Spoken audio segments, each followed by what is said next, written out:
Patrick Cohen. Anis Mbida, un projet surprenant pour réduire la pollution des gros cargos des mers, les tracter avec une voile de cerf-volant. Oui, Patrick, est-ce que vous connaissez le kitesurf? Bien sûr, oui, c'est avec ça que Nicolas Hulot s'est blessé le week-end dernier. Oui, on en voit plus sur les plages. C'est un surf qui est tiré par un cerf-volant, par une énorme aile volante. Eh bien, c'est le même principe qu'on veut appliquer aux gros porte-conteneurs actuels. Ça leur permettrait de couper les moteurs de temps en temps, des gros moteurs au fuel qui polluent énormément, et de n'utiliser que la force du vent. Il faut quand même se rendre compte que le transport maritime est responsable de 4 à 5% des émissions de CO2, c'est-à-dire autant, si ce n'est plus, que le transport routier. Donc, tirer les bateaux avec une aile volante, ça permettrait d'économiser jusqu'à 20% de carburant. Ça veut dire qu'on pourra avoir des kitesurfers copilotes sur les cargos.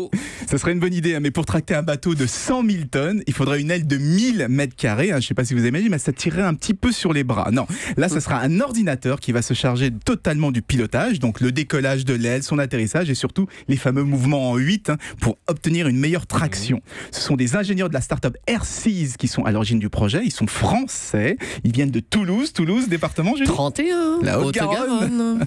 Leur premier prototype sera dévoilé dans les jours qui viennent et en 2019, ils devraient équiper des navires de fret utilisés par Airbus pour transporter son matériel. Et en fait, les inventeurs sont les anciens d'Airbus et ils ont gardé de très bonnes relations. Est-ce qu'on pourrait utiliser ce système pour autre chose que des cargos? Oui, parce que c'est une voile totalement autonome qui s'installe sur n'importe quel bateau à moteur. Donc on peut très bien l'imaginer comme un système de traction auxiliaire pour les bateaux de pêche, les ferries ou les paquebots de croisière. Ce sera le grand retour de la voile dans le transport maritime et surtout une bonne façon de réduire la pollution de tous ces vieux moteurs au fioul. Il n'y a pas de risque que la voile se mette en torche? Justement, c'est tout de l'intérêt de la technologie parce que vous savez, si vous avez fait du kitesurf, c'est compliqué de mettre une voile de kitesurf en torche. Et quand il n'y a pas de vent? Très bien. Quand il n'y a pas de gens, on l'arrange et on utilise son moteur au fioul, on fait du bruit, on pollue. Voilà. Merci Anissé. Europe 1.